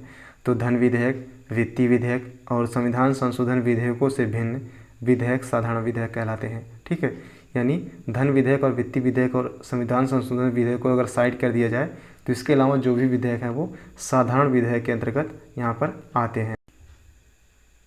दूसरा हमारा है जो कि जिसे हम धन विधेयक कहते हैं अर्थात मनी बिल कहते हैं। तो ये अनुच्छेद 110 में धन विधेयक का उल्लेख किया गया है और इसका संबंध कुछ खास वित्तीय विषयों से होता है, जैसे करारोपण संचित निधि से धन जमा करना या निकालना और भारत सरकार द्वारा धन उधार लेना आदि, ठीक है, ये धन विधेयक के अंतर्गत आता है। तीसरा और आखिरी जो है यहाँ पे वित्तीय विधेयक है जिसे हम फाइनेंशियल बिल कहते हैं। जिन विधेयकों का संबंध वित्त से जुड़े विषयों से होता है वे वित्तीय विधेयक कहलाते हैं, जिसे सरकार का राजस्व या फिर व्यय से जुड़े विषय। वही वित्तीय विधेयक 2 प्रकार के होते हैं, इनका उल्लेख अनुच्छेद 117 में किया गया है, ठीक है, जिसको हमने देखा था अभी। वित्तीय विधेयक प्रकार 1 में अनुच्छेद 110 से जुड़े विषय और उसके बाहर के विषय भी शामिल होते हैं, ठीक है, जबकि अनुच्छेद 117 के 3 के अंतर्गत वहाँ पर शामिल नहीं होते। सेम वही चीज़ें हैं कि वित्तीय विधेयक प्रकार 2 यानी टाइप 2 हमने देखा था 117 के 2 क्लॉज में, ठीक है, कि विधेयकों में भारत की संचित निधि पर भारित खर्चों से जुड़े उपबंध होते हैं, लेकिन अनुच्छेद 110 से संबंधित विषय शामिल नहीं होते हैं, जबकि 117 का क्लॉज फर्स्ट में शामिल होते हैं, ठीक है। एट द लास्ट बट यहाँ पे इम्पॉर्टेंट है, यहाँ पे क्या बताया गया है कि प्रत्येक धन विधेयक वित्तीय विधेयक होता है, लेकिन हर वित्तीय विधेयक धन विधेयक नहीं होता है। इस बात को यहाँ पे ध्यान रखिएगा। बात कर लेते हैं संविधान संशोधन विधेयक की। तो संविधान संशोधन विधेयक अनुच्छेद 368 के उपबंधों पर आधारित होते हैं। ये 2 प्रकार के होते हैं। पहला संसद के दोनों सदनों के विशेष बहुमत के आधार पर पारित होने वाले संशोधन विधेयक, और दूसरा संसद के विशेष बहुमत के साथ साथ कम से कम आधे राज्यों के विधानमंडलों के समर्थन से पारित होने वाले विधेयक की बात यहाँ पे की। वहीं अगर बात किया जाए तो साधारण विधेयक कानून बनने से पूर्व निम्नलिखित चरणों से होकर गुजरता है। इसके अंतर्गत पहला वाचन होता है जिसे हम फर्स्ट रीडिंग कहते हैं। इस चरण में विधेयक को संसद के किसी भी सदन में प्रस्तुत किया जाता है। यदि विधेयक सरकारी है तो किसी भी मंत्री द्वारा, यदि प्राइवेट है तो किसी भी अन्य सांसद के द्वारा प्रस्तुत किया जा सकता है। वहीं विधेयक को प्रस्तुत करने वाला सदस्य सदन को विधेयक की शीर्षक तथा उसका मुख्य उद्देश्य बताता है। इसके साथ ही साथ में सामान्य विधेयक पर कोई चर्चा नहीं होती है, सिर्फ सदन की अनुमति प्राप्त की जाती है और सदन की अनुमति मिलने के बाद विधेयक को राजपत्र अर्थात गैजेट में प्रकाशित किया जाता है। इसके बाद हमारा द्वितीय वाचन होता है जिसे हम सेकेंड रीडिंग के नाम से जानते हैं। तो साधारण बहस की प्रक्रिया, इसके अंतर्गत विधेयक पर चर्चा होती है और विधेयक के सभी उपबंधों पर विस्तृत विचार विमर्श ना करके सदन के निम्नलिखित में से कोई भी कदम उठा सकता है। इसके अंतर्गत विधेयक के सभी बिंदुओं पर विस्तृत विचार विमर्श होता है और यह चर्चा 3 चरणों में प्रक्रिया संपन्न होती है। पहला है साधारण बहस की प्रक्रिया। इसके अंतर्गत विधेयक पर चर्चा होती है और विधेयक के सभी उपबंधों पर विस्तृत विचार विमर्श ना करके सदन निम्नलिखित में से किसी भी कदम को उठा सकता है। अब देखते हैं कौन कौन से कदम उठाए जा सकते हैं। तो इसके अंतर्गत विधेयक पर चर्चा होती है। विधेयक के सभी उपबंधों पर विचार विमर्श या तो तुरंत चर्चा शुरू कर सकता है, या चर्चा के लिए कोई तिथि निर्धारित कर सकता है, या विधेयक को गहन विचार विमर्श के लिए सदन की प्रवर समिति को सौंपा जा सकता है, या फिर विधेयक को दोनों सदनों की संयुक्त समिति को सौंपा जा सकता है, या फिर विधेयक को जनता की राय जानने के लिए सार्वजनिक किया जा सकता है। अब बात करते हैं समिति द्वारा विचार। यदि विधेयक प्रवर समिति या फिर संयुक्त समिति को निर्दिष्ट किया गया है तो समिति विधेयक के प्रत्येक खंड पर विचार करती है और समिति विचार करके सुझाव देती है कि विधेयक में क्या हटाया जाना चाहिए और क्या जोड़ा जाना चाहिए। वहीं अगर बात करें विचार की अवस्था के बारे में, तो समिति द्वारा रिपोर्ट प्रस्तुत किए जाने के बाद विधेयक का प्रभारी सांसद यानी वह सदस्य जिसने विधेयक पेश किया था, सदन में विधेयक पर विचार करने के लिए प्रस्ताव रखता है। इसके बाद विधेयक के प्रत्येक उपबंध पर चर्चा और मतदान की प्रक्रिया शुरू होती है और इस अवस्था में सदस्यों को संशोधन प्रस्ताव पेश करने का हक होता है तथा संशोधन स्वीकृति होने पर विधेयक का हिस्सा बन जाते हैं। इसके साथ ही साथ पीठासीन अधिकारी विधेयक के प्रत्येक खंड को सदन के सामने रखता है और प्रत्येक खंड के संबंध में प्रस्तावित संशोधन प्रस्तावों का मतदान कराता है। इसके साथ ही साथ द्वितीय वाचन समाप्त होता है और यहाँ पे तीसरा वाचन समाप्त शुरू होता है। इस चरण में प्रभारी सदस्य प्रस्ताव रखता है कि संशोधित विधेयक पर मतदान किया जाए तथा उसे पारित किया जाए। इस चरण में सिर्फ संपूर्ण विधेयक को स्वीकार या अस्वीकार करने के संबंध में चर्चा होती है और अब विधेयक के अंतर्गत कोई संशोधन नहीं किया जा सकता है और सदन के अपेक्षित बहुमत के समर्थन मिलने पर विधेयक पारित हो जाता है। इसके साथ ही साथ में विधेयक को दूसरे सदन में भेजा जाता है। जब एक सदन विधेयक को पारित कर देता है तो पीठासीन अधिकारी उस पर सहमति प्राप्त करने के लिए उसे दूसरे सदन को भेजता है। दूसरे सदन में विधेयक को विचार विमर्श के लिए सदन के पटल पर रखा जाता है और इस सदन में भी विधेयक के प्रथम एवं द्वितीय एवं तृतीय वाचन होते हैं। वहीं बात किया जाए तो अंतिम स्थिति में दूसरे सदन के पास उस विधेयक के संबंध में निम्नलिखित विकल्प होते हैं। या तो वह विधेयक को बिना किसी संशोधन के पारित करके प्रथम सदन को वापस भेज सकता है, या फिर वह विधेयक को कुछ संशोधनों सहित प्रथम सदन को वापस भेज सकता है, या फिर वह विधेयक को अस्वीकार कर सकता है, या फिर सदन ऐसा भी कर सकता है कि विधेयक को पड़ा रहने दे और कोई कार्रवाई ना करे जिसे विलुप्त हो जाए। यदि अगर बात किया जाए, यदि दूसरे सदन ने बिना किसी संशोधन के विधेयक पारित कर दिया है तो उस विधेयक को दोनों सदनों द्वारा पारित समझा जाएगा। यदि दूसरे सदन ने कुछ संशोधन प्रस्तावित किए हैं और पहला सदन उन संशोधनों को स्वीकार कर ले तो मान लिया जाता है कि दोनों सदनों में संशोधन सहित विधेयक पारित कर दिया गया है। इसके बाद विधेयक को राष्ट्रपति की अनुमति के प्राप्त करने के लिए भेज दिया जाता है। इसके अतिरिक्त किसी भी स्थिति में गतिरोध अर्थात डेडलॉक उत्पन्न होने पर जैसे यदि दूसरे सदन द्वारा पेश किए गए संशोधनों को पहला सदन खारिज कर दे या दूसरा सदन पहले सदन द्वारा भेजे गए विधेयक को ही खारिज कर दे तो गतिरोध की स्थिति पैदा हो जाती है। अब यदि दूसरा सदन 6 महीने तक विधेयक पर कोई कार्रवाई ना करे तो भी गतिरोध की स्थिति पैदा हो जाती है। अब इस गतिरोध को समाप्त करने के लिए राष्ट्रपति दोनों सदनों की संयुक्त बैठक अर्थात ज्वाइंट सिटिंग बुला सकता है। अगर बात किया जाए तो संयुक्त बैठक धन विधेयक तथा संविधान संशोधन के विधेयक के मामले में नहीं हो सकती है। यानी अगर वो विधेयक धन विधेयक से संबंधित है या फिर संविधान संशोधन से संबंधित विधेयक है तो उस पर ज्वाइंट सेशन अर्थात ज्वाइंट सिटिंग यहाँ पे संयुक्त बैठक नहीं कराई जा सकती। इस बात को ध्यान रखिएगा। यह साधारण विधेयक तथा वित्तीय विधेयक के मामले में ही बुलाई जा सकती है। इसके साथ ही साथ यदि संयुक्त बैठक में उपस्थित और मत देने वाले सदस्यों का बहुमत विधेयक को पारित कर देता है तो उस विधेयक को दोनों सदनों द्वारा पारित मान लिया जाता है। एसेंट ऑफ प्रेसिडेंट की बात करते हैं यानी राष्ट्रपति की स्वीकृति के बारे में, तो संसद के दोनों सदनों द्वारा पारित किए जाने के बाद पीठासीन अधिकारी द्वारा प्रमाणित किए गए विधेयक राष्ट्रपति के पास भेजा जाता है। क्योंकि इसकी स्वीकृति विधेयक के अधिनियम बनने के लिए अनिवार्य है। अनुच्छेद 111 के तहत राष्ट्रपति के पास ऐसे विधेयक के संबंध में 3 विकल्प होते हैं कि वह विधेयक को स्वीकार कर सकता है, उसकी स्वीकृति मिलने पर विधेयक अधिनियम बन जाएगा, वह विधेयक को अपने पास रोक सकता है और रोकने का अर्थ है पॉकेट वीटो का प्रयोग करना। ठीक है। अब वहीं अगर बात किया जाए तो अनुच्छेद 111 के तहत राष्ट्रपति के पास ऐसे विधेयक के संबंध में 3 विकल्प होते हैं। यदि राष्ट्रपति विधेयक के उपबंधों से संतुष्ट नहीं है तो वह उसमें संशोधन के सुझाव दे सकता है तथा उसे संसद के दोनों सदनों को पुनर्विचार के लिए लौटा सकता है। यदि दोनों सदन राष्ट्रपति के सुझावों को स्वीकार या अस्वीकार करते हुए विधेयक को पुनः राष्ट्रपति की अनुमति के लिए भेजते हैं तो राष्ट्रपति उन पर अनुमति देने के लिए बाध्य हो जाता है। अब हमारा अगला सेगमेंट पहला सेगमेंट समाप्त होता है। इसके बाद अगला सेगमेंट जो है संविधान में अनुसूचियों को यहाँ पे देखने का प्रयास करेंगे, ठीक है। इसमें परिचय समझने का प्रयास करेंगे, संविधान में वर्णित अनुसूचियाँ कौन कौन सी है और इससे संबंधित यहाँ पे प्रमुख तथ्यों की बात करेंगे। देखिए, अगर मूल संविधान की बात की जाए तो मूल संविधान में मूलतः 8 अनुसूचियाँ थी और लेकिन वर्तमान समय में इसमें 12 अनुसूचियाँ हो गई है और 9वीं अनुसूची पहले संविधान संशोधन अर्थात 1951 के तहत अनुच्छेद 31B के माध्यम से जोड़ी गई थी, इसको ध्यान रखिएगा। वहीं अगर बात किया जाए तो 10वीं अनुसूची को 52वें संविधान संशोधन अधिनियम 1985 के तहत जोड़ा गया। वहीं 11वीं और 12वीं अनुसूची को क्रमशः 73वें और 74वें संविधान संशोधन के अधिनियम 1992 के तहत जोड़ा। बात करते हैं संविधान में वर्णित अनुसूचियों की। चलिए बात करते हैं प्रथम अनुसूची की। देखिए, राज्य और संघ राज्यों के क्षेत्रों के नाम, न्यायिक क्षेत्रों एवं सीमाओं का उल्लेख इसके अंतर्गत किया गया है। अनुच्छेद 1 में संघ का नाम और राज्य क्षेत्र का उल्लेख किया गया है और अनुच्छेद 4 का उल्लेख किया गया है। देखिए, अनुच्छेद 4 के अनुसार अनुच्छेद 2 के तहत नए राज्यों का प्रवेश या स्थापना तथा अनुच्छेद 3 के तहत नए राज्यों का निर्माण, सीमाओं, क्षेत्रों और नामों में परिवर्तन और अनुच्छेद 368 के तहत संविधान संशोधन नहीं माना जाएगा। संसद साधारणतः बहुमत द्वारा राज्यों का निर्माण, सीमाओं, क्षेत्रों और नामों में परिवर्तन कर सकती है।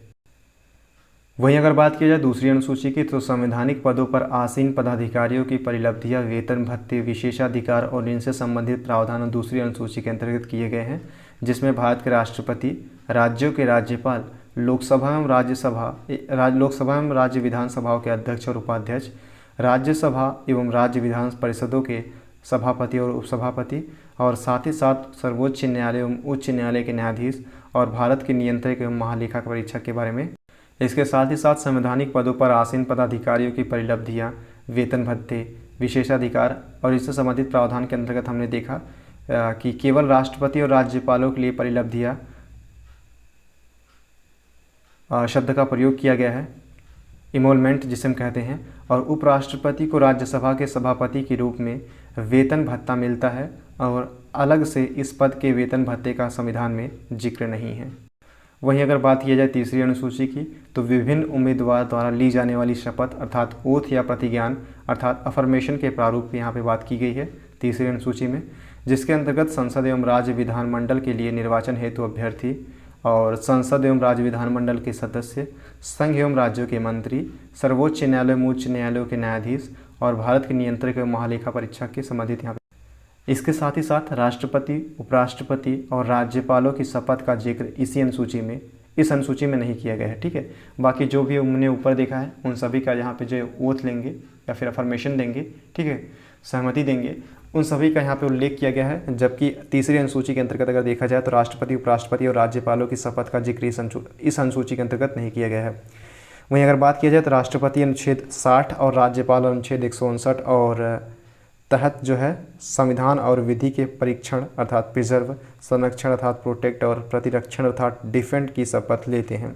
वहीं उपराष्ट्रपति अर्थात अनुच्छेद 69 संविधान के प्रति सच्ची श्रद्धा और निष्ठा की शपथ लेते हैं और सर्वोच्च न्यायालय के न्यायाधीश अनुच्छेद 124(6) और उच्च न्यायालय के न्यायाधीश अनुच्छेद 219 विशेष रूप से ज्ञान और विवेक से अपने पद के कर्तव्यों का भय या फिर पक्षपात, अनुराग या द्वेष के बिना पालन करने और संविधान और विधियों की मर्यादा बनाए रखने की शपथ लेते हैं। वहीं बात करते हैं राज्यों और केंद्र शासित प्रदेशों के लिए चौथी अनुसूची में, तो राज्यों और केंद्र शासित प्रदेशों के लिए राज्यसभा में सीटों का आवंटन यहाँ पे अनुच्छेद चौथी अनुसूची के अंतर्गत किया गया है, ठीक है। तो वर्तमान में सबसे ज़्यादा जो है वो सीटें जो है वो 31 हैं उत्तर प्रदेश में, महाराष्ट्र में 19, तमिलनाडु में 18, पश्चिम बंगाल में 16 और बिहार में 16 राज्यसभा सीटें हैं। वहीं अगर बात किया जाए पाँचवीं अनुसूची की तो अनुच्छेद 244(1) के तहत असम, मेघालय, त्रिपुरा और मिजोरम राज्यों को छोड़कर किसी अन्य राज्य के अनुसूचित क्षेत्रों और अनुसूचित जनजाति के प्रशासन तथा नियंत्रक के बारे में उपबंध का यहाँ पे प्रावधान किया गया है और राज्य की कार्यपालिका शक्ति का विस्तार और उसमें अनुसूचित क्षेत्रों पर साथ ही साथ में संघ एवं कार्यपालिका की शक्ति का विस्तार, राज्यों को अनुसूचित क्षेत्रों के प्रशासन के संबंध में निर्देशित करना। वहीं अगर बात करें 5वीं अनुसूची की, तो अनुसूचित क्षेत्रों वाले राज्यों के राज्यपालों के लिए आवश्यक है कि वह प्रतिवर्ष या जब राष्ट्रपति चाहे उन्हें क्षेत्रों के बारे में रिपोर्ट सौंपे, और अनुसूचित जनजाति के निवास क्षेत्रों में राष्ट्रपति के निर्देश से जनजातीय सलाहकार परिषद का गठन अनिवार्य होगा। वहीं राज्यपाल को परिषद के अध्यक्ष व सदस्यों की नियुक्ति, पद्धति एवं संख्या को निर्धारित करने का अधिकार यहाँ पे दिया गया है। साथ ही साथ 5वीं अनुसूची में राज्यपाल को संसद या राज्य विधानमंडल के किसी अधिनियम को अनुसूचित क्षेत्र या फिर उसके भाग पर लागू करने या न करने का अधिकार प्राप्त है। वहीं संसद के पास इस अनुसूची के किसी उपबंध का संशोधन, परिवर्तन व निरसन करने का अधिकार दिया गया है। यह संशोधन अनुच्छेद 368 के तहत संविधान का संशोधन नहीं माना जाएगा। बात कर लेते हैं 6ठी अनुसूची का, तो असम, मेघालय, त्रिपुरा और मिजोरम राज्यों के जनजातीय क्षेत्रों के प्रशासन के बारे में उपबंध का यहाँ पे किया गया है। अनुच्छेद 224(2) और अनुच्छेद 275(1) का उल्लेख इसी के अंतर्गत किया गया है। 22वें संविधान संशोधन 1969 के अधिनियम 244(a) यहाँ पर जोड़ा गया। इसी के अंतर्गत अगर बात किया जाए तो अनुच्छेद 244(a) के द्वारा संसद को असम के कुछ जनजातीय क्षेत्रों को मिलाकर एक स्वायत्त राज्य बनाना और उसके लिए स्थानीय विधानमंडल या फिर मंत्रिपरिषद या दोनों के लिए सृजन करने की शक्ति प्राप्त है। साथ ही साथ अनुसूचित जनजातियों के निवास करने वाले क्षेत्रों और राज्यपाल स्वायत्त क्षेत्रों के रूप में लोक अधिसूचना द्वारा विभाजित कर सकेगा, और राज्यपाल को स्वायत्त जिले में स्वायत्त क्षेत्र बनाने, घटाने या फिर हटाने या नए जिले के बनाने का नाम बदलने का अधिकार भी दिया गया है। इसके साथ ही साथ राज्यपाल द्वारा जिला परिषद तथा प्रादेशिक या क्षेत्रीय परिषद का गठन तथा विघटन के बारे में बताया गया है, और राज्यपाल को स्वायत्त जिलों तथा क्षेत्रों के प्रशासन की जांच के लिए आयोग नियुक्त करने का अधिकार दिया गया है। और इस अनुसूची में संसद द्वारा किया गया संशोधन अनुच्छेद 368 के तहत संविधान संशोधन नहीं माना जाएगा। वहीं बात करें 7वीं अनुसूची के अंतर्गत, तो संघ सूची, राज्य सूची और समवर्ती सूची के संदर्भ में राज्य और केंद्र के मध्य शक्तियों का विभाजन किया गया है। समवर्ती सूची का प्रावधान ऑस्ट्रेलिया के संविधान से लिया गया है। संघ सूची में मूल रूप से 97, वर्तमान में 100 विषय हैं। राज्य सूची में मूल रूप से 66 विषय थे, वर्तमान समय में 61 विषय हैं। समवर्ती सूची में वही बात किया जाए तो 47 विषय थे मूल संविधान में, जबकि वर्तमान समय में 52 विषय शामिल किए गए। वहीं बात करते हैं संविधान में मूल रूप से 14, जबकि वर्तमान में 22 भाषाएं हैं। ठीक है, 8वीं अनुसूची के अंतर्गत इसी का काफ़ी इंपॉर्टेंट है एग्जाम के पॉइंट ऑफ व्यू से। और असमिया, बांग्ला, बोडो, डोंगरी, गुजराती, हिंदी, कन्नड़, कश्मीरी, कोंकणी, मैथिली, मलयालम, मणिपुरी, मराठी, नेपाली, उड़िया और पंजाबी, संस्कृत, संथाली, सिंधी, तमिल, तेलुगु तथा उर्दू, ये 22 भाषाएं यहाँ पर उल्लेख किया गया है। सिंधी भाषा को 1967 के 21वें संविधान संशोधन अधिनियम के द्वारा जोड़ा गया। वहीं कोंकणी, मणिपुरी और नेपाली को 1992 के तहत 71वें संविधान संशोधन के अधिनियम के द्वारा जोड़ा गया। वहीं बोडो, डोंगरी, मैथिली तथा संथाली को 2003 में 92वें संविधान संशोधन के अधिनियम के द्वारा जोड़ा गया। वहीं अगर बात की जाए 9वीं अनुसूची की, जिसमें यह प्रावधान किया गया है कि इस सूची में शामिल किसी भी विषय की न्यायालय द्वारा न्यायिक समीक्षा नहीं की जा सकती है 9वीं अनुसूची में। और सर्वोच्च न्यायालय ने वामन राव के मामले 1981 में स्पष्ट कर दिया है कि 24 अप्रैल 1973 अर्थात जो कि केशवानंद भारती मामले के निर्णय की तिथि है के बाद 9वीं अनुसूची में शामिल विषयों की न्यायिक समीक्षा हो सकती है।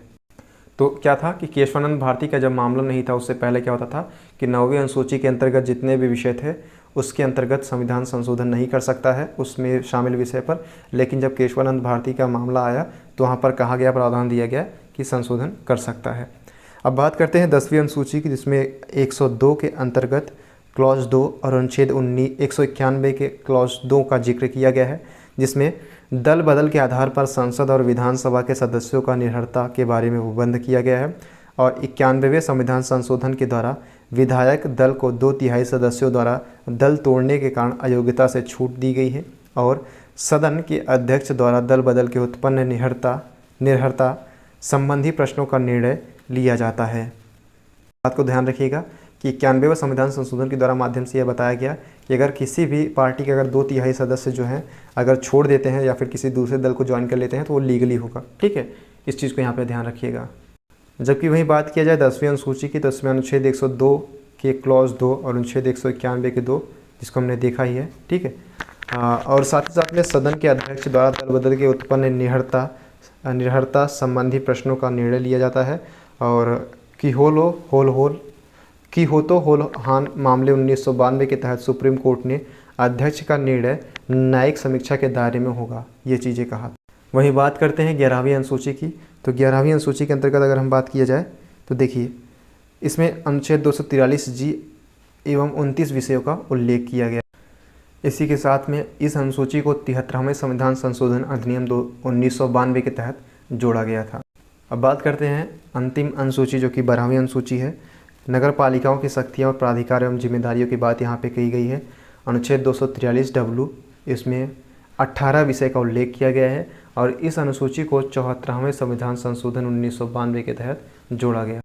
वहीं बात किया जाए तो बलसामान्य संविधान संशोधन अधिनियम 1976 के तहत समवर्ती सूची में 5 विषय जोड़े गए थे, जिनमें न्याय प्रशासन, उच्चतम न्यायालय और उच्च न्यायालयों से भिन्न सभी न्यायालयों का गठन एवं संगठन के बारे में बताया गया।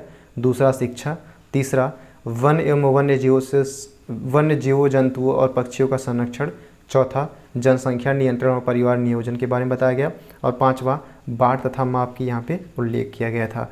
समवर्ती सूची के विषयों पर केंद्र और राज्य दोनों की विधायिका कानून बना सकती है। अब बात कर लेते हैं प्रस्तावना और मूल अधिकार की। इसके अंतर्गत हम प्रस्तावना को देखेंगे, साथ ही साथ में जो है मूल अधिकारों को देखेंगे जो कि भाग 3 के अंतर्गत बताया गया है और 12 से 35 तक, और मूल अधिकार से संबंधित कुछ प्रमुख तथ्यों को यहाँ पे डिस्कशन करेंगे। चलिए देख लेते हैं। 13 दिसंबर 1946 को संविधान सभा में जवाहरलाल नेहरू द्वारा उद्देश्य प्रस्ताव प्रस्तुत किया गया। इस प्रस्ताव को 22 जनवरी 1947 को सर्वमान्य रूप से स्वीकार किया गया।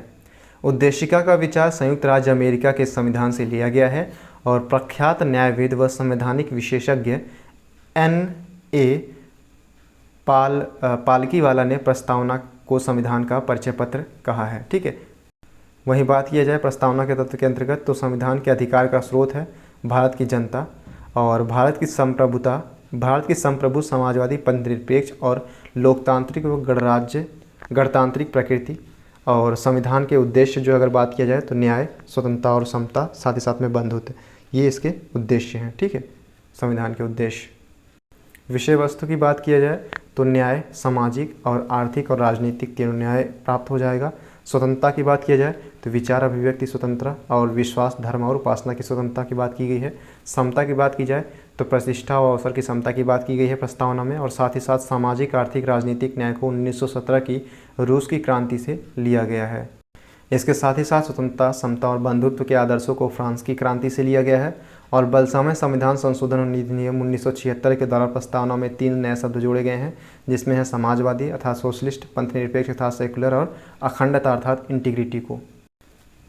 अब आइए बात कर लेते हैं संविधान की प्रस्तावना हमारे दीर्घकालीन सपनों का विचार और सर अल्लादी कृष्णस्वामी अय्यर के द्वारा कहा गया था। ये काफ़ी इंपॉर्टेंट आपके एग्जाम के पॉइंट ऑफ व्यू से। ठीक है, पहला क्या कथन है कि संविधान की प्रस्तावना क्या है, हमारे दीर्घकालीन सपनों का विचार है, ये अल्लादी कृष्णस्वामी अय्यर ने कहा था। दूसरा है कि प्रस्तावना हमारी संप्रभु लोकतांत्रिक गणराज्य का भविष्य फल है, ये K.M. मुंशी ने कहा था। प्रस्तावना संविधान की आत्मा और कुंजी और आभूषण है, ये पंडित ठाकुरदास भार्गव ने कहा था। वहीं बात किया जाए संविधान में प्रस्तावना में संबंधित, यहाँ पे प्रस्तावना में संशोधन की बात किया जाए तो बेरूबारी संघ मामले में 1960 में सुप्रीम कोर्ट ने संविधान का भाग नहीं माना, इसलिए इसे संशोधनीय नहीं है। ठीक है, जब प्रस्तावना संविधान का भाग ही नहीं है तो ये संशोधन के करने योग्य ही नहीं है। और केशवानंद भारती केस 1973 में सुप्रीम कोर्ट ने संविधान का भाग माना है। ठीक है, और इसलिए संशोधनीय है, लेकिन मूल ढांचे की संशोधन नहीं किया जा सकता है। बात कर लेते हैं मूल अधिकार की, जो कि भाग 3 के अंतर्गत आता है, अनुच्छेद 12 से 35 के अंतर्गत। इनसे संबंधित कुछ प्रमुख तथ्यों की बात किया जाए तो मूल अधिकार संयुक्त राज्य अमेरिका के संविधान से लिए गए हैं।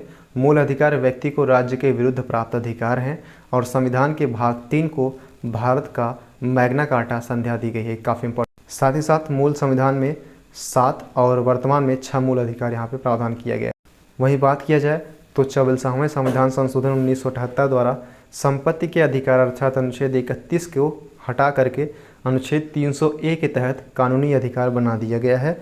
और राष्ट्रीय आपातकाल अनुच्छेद 352 के दौरान अनुच्छेद 20 और 21 को छोड़कर सभी को मूल अधिकार से क्या कर दिया गया है, मूल अधिकार का खंडन कर दिया जाएगा। ठीक है, खाली और 20 और 21 बचे रहेंगे। वहीं अगर बात किया जाए तो अनुच्छेद 12 राज्य की परिभाषा से संबंधित है और भारत की सरकार व संसद से संबंधित, राज्य की सरकारें व विधानमंडल सभी स्थानीय व अन्य प्राधिकारियों से संबंधित है। अनुच्छेद 13 में मूल अधिकारों के असंगत और उनका अल्पीकरण करने वाली विधियाँ शामिल की गई हैं। बात करते हैं अनुच्छेद 14 में, तो विधि के समक्ष समानता की बात कही गई है।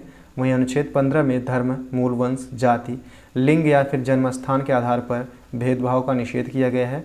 अनुच्छेद 16 में लोक नियोजन के विषय पर अवसर की समानता की बात कही गई। और अगला सेगमेंट है जो कि स्वतंत्रता का अधिकार है 19 से 22 तक। इसमें 19 के अंतर्गत वाक एवं अभिव्यक्ति की स्वतंत्रता, वह अनुच्छेद 20 के तहत अपराधों के लिए दोष सिद्धि के संबंध में संरक्षण की स्वतंत्रता, और अनुच्छेद 21 में प्राण एवं दैहिक स्वतंत्रता के अंतर्गत यहाँ पे आता है। इसी के अंतर्गत 6वां संविधान संशोधन 2002 में किया गया और संविधान के मूल अधिकार 21A जोड़ा गया है, जिसमें प्राथमिक शिक्षा का अधिकार भी मूल अधिकार के अंतर्गत शामिल किया गया। जबकि अनुच्छेद 22 जो है वो कुछ दशाओं में गिरफ्तारी और निरोध को संरक्षण देती है। वहीं 23 और 24 अगर देखा जाए, अनुच्छेद 23 के अंतर्गत शोषण के विरुद्ध अधिकार के अंतर्गत अगर देखा जाए तो मानव के बलात्श्रम व दुर्व्यापार का प्रतिषेध यहाँ पे किया गया है।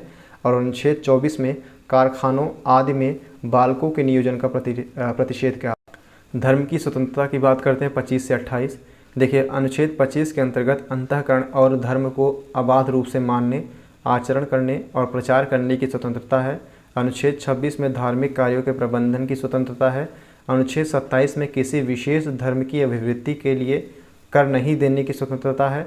अनुच्छेद 28 में कुछ शिक्षा संस्थाओं में धार्मिक शिक्षा या फिर उपासना में उपस्थित होने से स्वतंत्रता है। अगला सेगमेंट है संस्कृति और शिक्षा संबंधी अधिकार। अनुच्छेद 29 के अंतर्गत अल्पसंख्यक वर्गों के लिए हितों के संरक्षण की बात कही गई है। और अनुच्छेद 30 के अंतर्गत शिक्षा संस्थानों की स्थापना के लिए प्रशासन करने का अल्पसंख्यक वर्गों को अधिकार दिया गया है। और साथ ही साथ में अनुच्छेद 32 के अंतर्गत संवैधानिक उपचारों का अधिकार। अनुच्छेद 33 के अंतर्गत सेना, पुलिस, सुरक्षा बलों, सूचना संगठनों आदि के मूल अधिकारों को सीमित करने की संसद की शक्ति दी गई है। वहीं अनुच्छेद 34 में सेना विधि अर्थात मार्शल लॉ और लागू होने की स्थिति में मूल अधिकारों को सीमित करने की संसद की शक्ति दी गई है। और अनुच्छेद 35 में इस भाग के उपबंधों को प्रभावी करने के लिए विधि बनाने की संसद की शक्ति यहाँ पे दी गई है। बात कर लेते हैं मूल अधिकारों संबंधित कुछ प्रमुख तथ्य और वाद विवाद। देखिए, नागरिकों को गैर नागरिकों दोनों जो नागरिक और गैर नागरिक हैं, जो फॉरेनर है और जो इंडियन है, ठीक है, तो उन दोनों को जो अधिकार प्राप्त हैं वो दोनों अधिकार कौन कौन से हैं, तो 14, 20, अनुच्छेद 21, 21A, 22, 23, 24, 25, 26, 27 और 28, यानी ये नागरिक और गैर नागरिक दोनों को अधिकार प्राप्त है। शंकरी प्रसाद बनाम भारत संघ 1951 व सज्जन सिंह बनाम भारत संघ वाद 1965 में सुप्रीम कोर्ट ने अनुच्छेद 368 के तहत मूल अधिकारों को संशोधन को संभव माना है। वहीं गोलकनाथ बनाम पंजाब राज्य विवाद 1967 में सुप्रीम कोर्ट ने अपना मत बदल कर कहा कि अनुच्छेद 368 के मूल अधिकारों में संशोधन नहीं किया जा सकता है। ठीक है। और 24वां संविधान संशोधन 1971 के तहत संसद के पास मूल अधिकारों को सीमित करने की शक्ति होगी। और केशवानंद भारती बनाम केरल राज्य 1973 में सुप्रीम कोर्ट ने संविधान के आधारभूत ढांचे का सिद्धांत दिया, जिसमें 24वां संविधान संशोधन को भी वैध माना गया है। ठीक है, इस तरीके से ये हमारा सेगमेंट समाप्त होता है। देखिए, कुछ महत्वपूर्ण प्रश्नों की यहाँ पे अभी चर्चा कर लेते हैं। जैसे लोकसभा सदस्य बनने के लिए 25 वर्ष न्यूनतम आयु होनी चाहिए, राज्यसभा के लिए 30 वर्ष, राष्ट्रपति के लिए 35 वर्ष, वहीं प्रधानमंत्री बनने के लिए 25 वर्ष, ग्राम सभा का अगर चुनाव लड़ना है तो 21 वर्ष, और अगर आप वोटिंग का अधिकार चाहते हैं तो न्यूनतम 18 वर्ष। ये कुछ तथ्य हैं जो कि अभी कुछ यहाँ पे पॉलिटी के हमने अधिकतर जो है प्रश्न यहाँ पे सॉल्व करा दिए हैं, लेकिन जो प्रश्न बचे हैं उनको हम करंट अफेयर्स के माध्यम से भी लास्ट सेशन में हम समाप्त कर देंगे।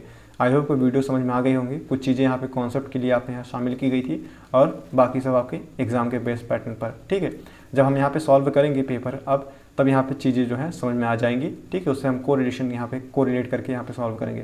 तो thank you so much, keep loving, keep supporting and keep stay with us. Thank you so much.